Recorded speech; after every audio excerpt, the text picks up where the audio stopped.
अस्सलाम वालेकुम dear student. आज हमने introduction to statical theory part 1 का नेक्स्ट अपना टॉपिक स्टार्ट करना है न्यू।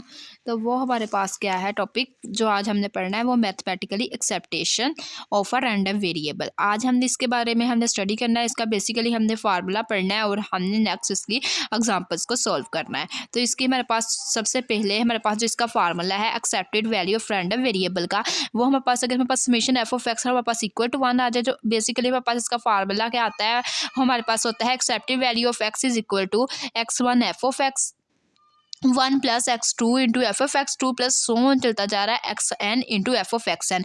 तो इसका जो हमारे पास in the form of summation, हम इसको क्लोज करें तो हमारे पास इसका फार्मूला एक्सेप्टेड वैल्यू का क्या बन जाता है, समेशन इन्फिनिटी और साथ में पास i is equal to 1 xi F of xi हमारे पास इसका फार्मूला होता है, प्रोवाइडेड इट कन्वर्जेस एब्सोल्यूटली। और ये हमारे पास क्या होता है, कन्वर्ज कर जाता है एब्सोल्यूटली। उसके बाद हमारे पास अगर हम इसका सम भी हमारे पास ले तो वो भी हमारे पास एब्सोल्यूटली कन्वर्जेंस होता है, क्योंकि वो हमारे पास एक्स और वाई वो हमारे पास क्या होता है, mode F of x is infinite होता है। जो हमारे पास एक्स है इसका मोड ले और साथ हमारे पास फंक्शन गिवन हो तो वो हमारे पास क्या होता है, कोई ना कोई प्रॉपर इनफाइनाइट आंसर देता है। इस वजह से हम इसको कह देते हैं कि एब्सोल्यूटली कन्वर्जेंस हमारे पास शो करता है। उसके बाद नेक्स्ट हमारे पास है ये फाइनाइट नंबर ऑफ वैल्यूज के लिए हम इसको फाइंड आउट कर सकते हैं। हमारे पास इसकी नंबर ऑफ वैल्यू इनफाइनाइट नहीं होती बल्कि फाइनाइट्स होती हैं, कुछ नंबर्स तक होती हैं।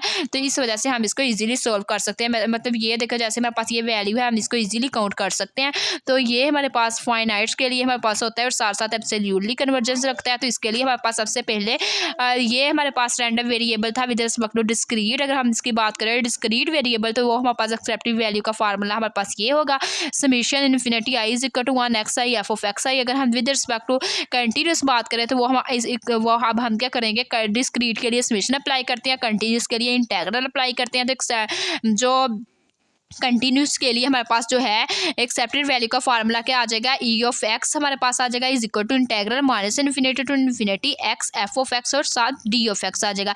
जैसे हमने ये एक्स और एफ ऑफ एक्स लिखा वैसे ही हमने वो लिख लिया। इंटेग्रल हमने यहाँ पे समेशन अप्लाई किया था, यहाँ पे हमने इंटेग्रल अप्लाई कर दिया माइनस इन्फिनिटी टू इन्फिनिटी। यहाँ पे हमने क्या किया था, ये हमारे पास विद रिस्पेक्ट टू हमारे पास हमने देखा वेरिएबल क्या है, डी ऑफ एक्स हमारे पास है, तो हमने क्या कर दिया with respect to D of X इसको इंटीग्रेट कर लेना है। तो इसी तरह अब हमारे पास ये आ जाता है। इसी तरह हमने बता दिया कि जो हमारे पास इंटेग्रल साइन में भी हम कह सकते हैं कि ये हमारे पास कन्वर्जेंस एब्सोल्यूटली है, क्योंकि हमारे पास एक्स के ऊपर जब मोड आ जाए और गिवन फंक्शन आ जाए वो हमारे पास कुछ ना कुछ फाइनाइट्स आंसर देगा, इनफाइनाइट्स नहीं होगा। इनफाइनाइट्स ना होने की वजह से वो हमारे पास क्या होगा, ऑलवेज एब्सोल्यूटली कन्वर्जेंस फंक्शन ही रहेगा। इसी तरह अब हम पास नेक्स्ट एग्जांपल है 7.10। तो इसका हमारे पास फर्स्ट पॉइंट है, हमें बोला गया find the mathematically expectation of the numbers of the head when 3 balanced counts are toss. तो हमें बोला गया एक्सेप्टेड वैल्यू हमने फाइंड आउट करनी है, जबकि नंबर्स ऑफ हेड हम की तादाद हमारे पास कितनी है, 3 है। तो इसमें हमने एग्जांपल नंबर 7.1 सॉल्व की थी, उसमें मैंने आपको बताया था, मैंने वहाँ पे आपको इजी बहुत अच्छे से एक्सप्लेन किया था कि जब हमारे पास नंबर ऑफ हेड 0 आए तो उसके लिए हमारे पास प्रोबेबिलिटी क्या आती है, नंबर ऑफ 1 के लिए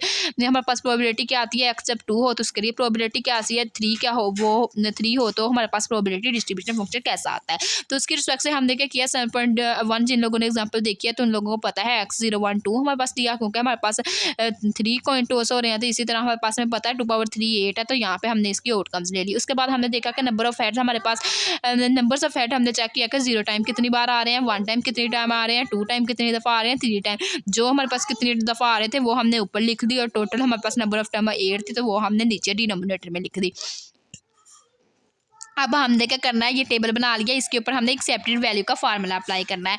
एक्सेप्टेशन वैल्यू का हमने फार्मूला अप्लाई करना है। हमें पता है एक्सेप्टेड वैल्यू हमारे पास क्या होती है, ई ऑफ एक्स होती है। तो ई ऑफ एक्स हमने क्या करना होता है, ये हमारे पास जो गिवन फंक्शन होता है एक्स और साथ में पास एफ ऑफ एक्स होता है, हमने 0 को मल्टीप्लाई करवा देना है 1/8 के साथ, प्लस 1 को मल्टीप्लाई करवा देना है 3/8 के साथ, प्लस 2 को मल्टीप्लाई करवा देना 3/8 के साथ, प्लस 3/3 को मल्टीप्लाई करवा देना 1/8 के साथ और इसका एलसीएम लेके इसको सोल्व कर लेना। तो सिमिलरली हमने ऐसे ही किया, हमने 0 को मल्टीप्लाई करवाया 1/8 के साथ, प्लस 1 को मल्टीप्लाई करवा दिया 3/8 के साथ, प्लस 2 को मल्टीप्लाई करवा दिया 3/8 के साथ, प्लस 3 को मल्टीप्लाई करवा दिया 1/8 के साथ। तो मल्टीप्लाई करवाने के बाद इनको आपस में सोल्व करके इनका एलसीएम लेके हमारे पास यहाँ पे आंसर क्या आ गया, हमारे पास आंसर आया 12/8। तो इसको हमने क्या किया, सोल्व किया, हमने इसको डिवाइड करवा के हमारे पास यहाँ पे जो फंक्शन बचा वो बचा 1.5। हमारे पास जो एक्सेप्टेड वैल्यू आई रैंडम वेरिएबल के रिस्पेक्ट से वो हमारे पास आ गई 1.5। और सेकंड हमने पॉइंट यहाँ पे क्या फाइंड आउट करना है, सेकंड हमें बोला गया है कि what is the expectation distribution of the numbers of the failure हमारे पास proceeding the first success is an infinite of the independence trial with constant probability of the success. हमें बोला कि हमने क्या करना है, एक्सेप्टेड वैल्यू फाइंड आउट करनी है, नंबर्स हमारे पास क्या है फेलियर प्रोसीड कर रहे हैं, जबकि नंबर ऑफ सक्सेस हमारे पास क्या है कांस्टेंट है।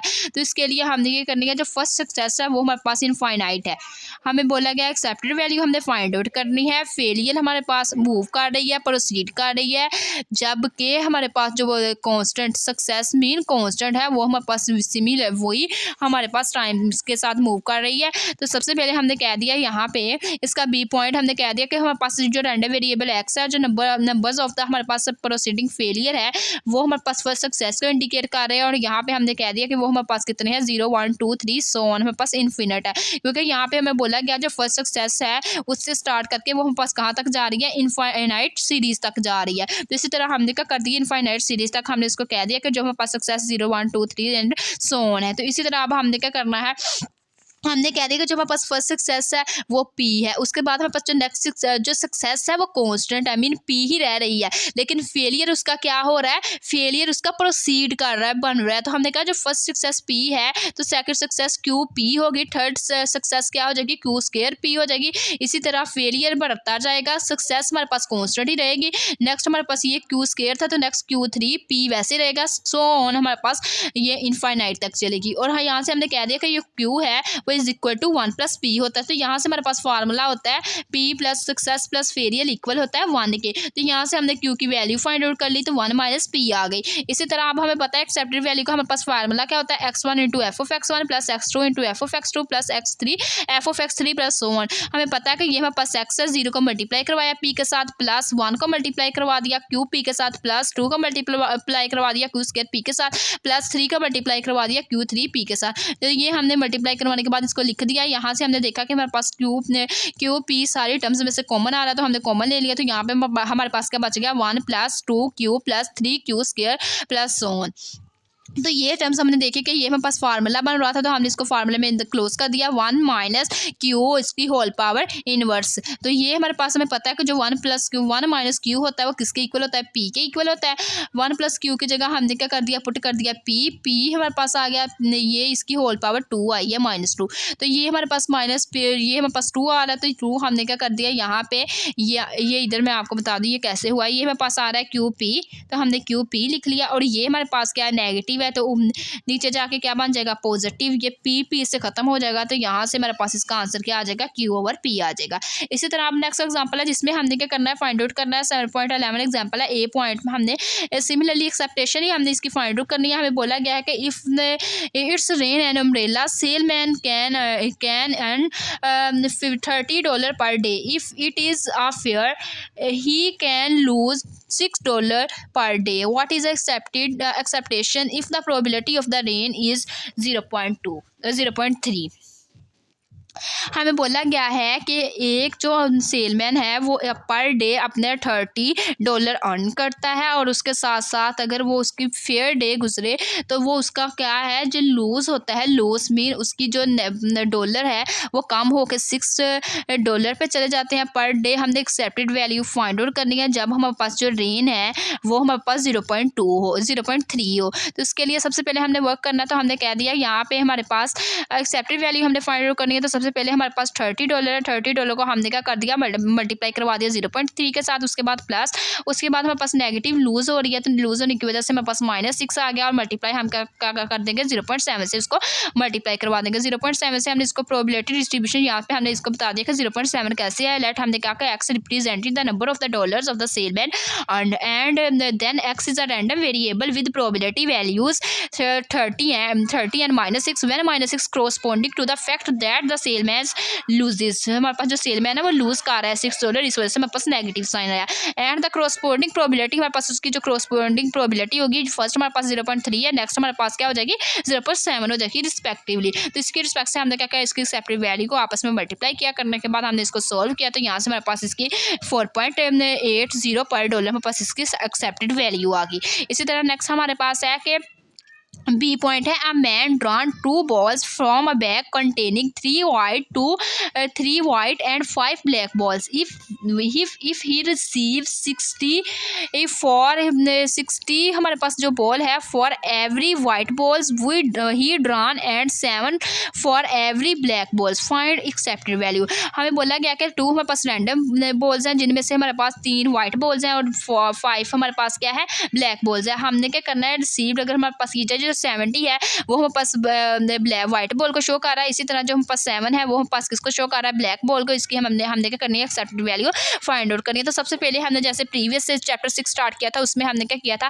सोल्व किया था एक्सेप्टेड वैल्यू को 2 हमने रैंडम वेरिएबल लेट करके उसकी कंडीशन कैसे बन सकती है। अब हमने देखा कि हमारे पास 2 बॉल है, 2 की रिस्पेक्ट से हमने 2 की कंडीशन बना लेनी है क्योंकि हमने 2 बॉल्स के लिए काम करना है। हमारे पास 2 के लिए कंडीशन हमारे पास क्या बन सकती है 2 0 आ सकता है 0 2 हमारे पास इसकी कंडीशन हो सकती है या 1 1 हो सकती है। तो इसकी रिस्पेक्ट से हमने क्या करना है ये हमने इधर पॉइंट हिंट भी दिया या 2 सिर्फ 2 हमारे पास वाइट बॉल हो सकती है या 1 वाइट 1 ब्लैक बॉल आ सकती है, यहाँ पास सिर्फ 2 ब्लैक बॉल आ सकती है। तो इसकी रिस्पेक्ट से हमने क्या करना है इन तीनों की प्रोबेबिलिटी 1 बाय 1 हमने 3 कंडीशन बन रही थी तो 3 की रिस्पेक्ट से हमने 1 बाय 1 इसकी प्रोबेबिलिटी फाइंड आउट कर लेनी है। प्रोबेबिलिटी जब हमने फाइंड आउट कर लेनी है तो वो हमारे पास फर्स्ट वाले को P1 कह दिया, सेकंड वाले को P2 और थर्ड वाले को P3। उसके बाद अब नेक्स्ट हमारे पास क्या है हमने देखा कि हमारे पास व्हाइट बॉल्स कितनी है 3 है और हमारे पास यहाँ पे हमारे पास क्या आ रहा है 2, तो ये 2 आ गया डिवाइडेड बाय हमने टोटल किया। टोटल हमारे पास कितनी बॉल्स है 8 बॉल है, रैंडम कितनी है 2 है, तो हमने इसको डिवाइड करवाया यहाँ से हमारे पास इसकी प्रोबेबिलिटी 3/2 28 आ गई। इसी तरह P2 हमने फाइंड आउट करना है, हमें पता है व्हाइट बॉल हमारे पास 3 है, ब्लैक हमारे पास 5 है, ये हमारे पास फर्स्ट हमारे पास क्या है 2 बनाना है तो इसके लिए हमारे पास 1 है और ये हमारे पास इसकी भी हमारे पास क्या है 1 है। टोटल हमारे पास 8 है, रैंडम 2 है, तो इनको आपस में सोल्व करेंगे, कम्बिनेशन को हम सोल्व कर लेंगे तो यहाँ से हमारे पास इसकी प्रोबेबिलिटी क्या आ जाएगी 15/28 आ जाएगी। इसी तरह P3 के लिए हमने वर्क करना है। P3 हमें पता है टोटल हमारे पास ब्लैक बॉल्स कितनी है वो हमारे पास 5 है, तो यहाँ पे हमने ये सेकंड वाली कंडीशन हमने अप्लाई की तो इसके लिए हमारे पास ब्लैक में हमारे पास कितनी आ रही हैं 2, तो ये हमारे पास इसकी आ जाएगी 2 आ जाएगी। डिवाइड हम करेंगे टोटल हमारे पास कितनी है 8 है, रैंडम कितनी है 2 है, इनकी कम्बिनेशन को सोल्व करेंगे तो यहाँ से हमारे पास P3 आ जाएगा, वो हमारे पास क्या आ जाएगा 10/28। अब हम क्या करेंगे 1 बाय 1 हम ये हमारे पास किसके लिए आया व्हाइट बॉल के लिए आया, तो व्हाइट बॉल की रिस्पेक्ट से हम कितनी वैल्यू होगी उसको मल्टीप्लाई करवा देंगे। ये हमारे पास किसके लिए आया व्हाइट और रेड, उसको इसके हिसाब से हम मल्टीप्लाई करवा देंगे। नेक्स्ट में 2 ब्लैक बॉल्स के लिए आया, इसको हम ब्लैक बॉल्स की हम वैल्यूज को देखते हुए ये वाली जो वैल्यूज गिवन है 17 और हमारे पास 17 गिवन है और साथ में पास 7 गिवन है, तो उस हिसाब से हम इसको मल्टीप्लाई करवा के इसकी एक्सेप्टेड वैल्यू फाइंड आउट कर लेंगे। तो नेक्स्ट हमारे पास है यहाँ पे x1 हमने ले लिया। x1 हमें पता है कि वो हमारे पास क्या है तो उसको हम 2 से मल्टीप्लाई करवाया 2 × 17, तो ये जब हमें पता है कि जो हमारे पास रैंडम वैल्यू क्या है वाइट की हमारे पास रैंडम वैल्यू 2 है तो उसको 7 से मल्टीप्लाई करवाया तो और उसके बाद हमारे पास नेक्स्ट आ रहा है 0, तो 0 मल्टीप्लाई बाय हमारे पास 7 आ गया, तो ये हमारे पास बन गया 177।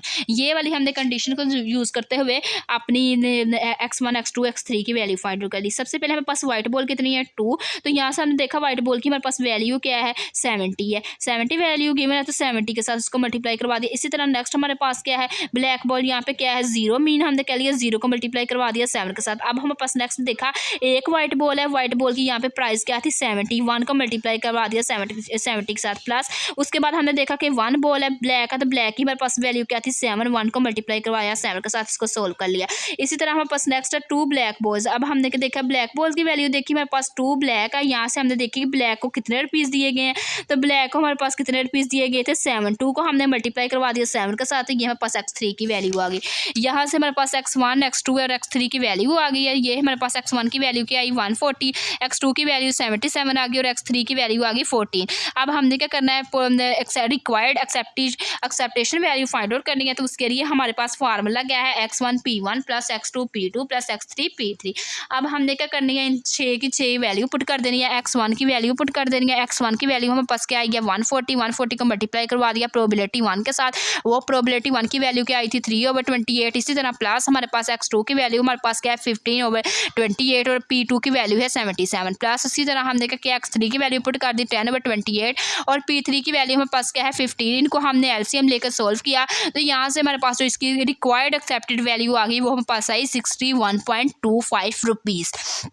उसके बाद नेक्स्ट हमारे पास है एक्सेप्टेड वैल्यू हमने फाइंड आउट करनी है, लेकिन हमारे पास गिवन है विद रिस्पेक्ट टू कंटिन्यूस के केस में। तो हमें बोला गया है find the expected value of the random variable X having the probability distribution function F of x is equal to 2 × 1 - x, और इसकी हमारे पास जो लिमिट्स है वो 0 to 1 है, एक्स अप्रोच कर रहा है, और 0 जब हमारे पास तब आएगा जब ये फंक्शन हमारे पास क्या करेगा, इसकी कंडीशन को फुलफिल नहीं करेगा। तो एक्सेप्टेड वैल्यू का हमने फार्मूला पढ़ा था विद रिस्पेक्ट टू कंटिन्यूस के लिए, तो वो हमारे पास था क्या था, integral -∞ to infinity x into F of X D of x.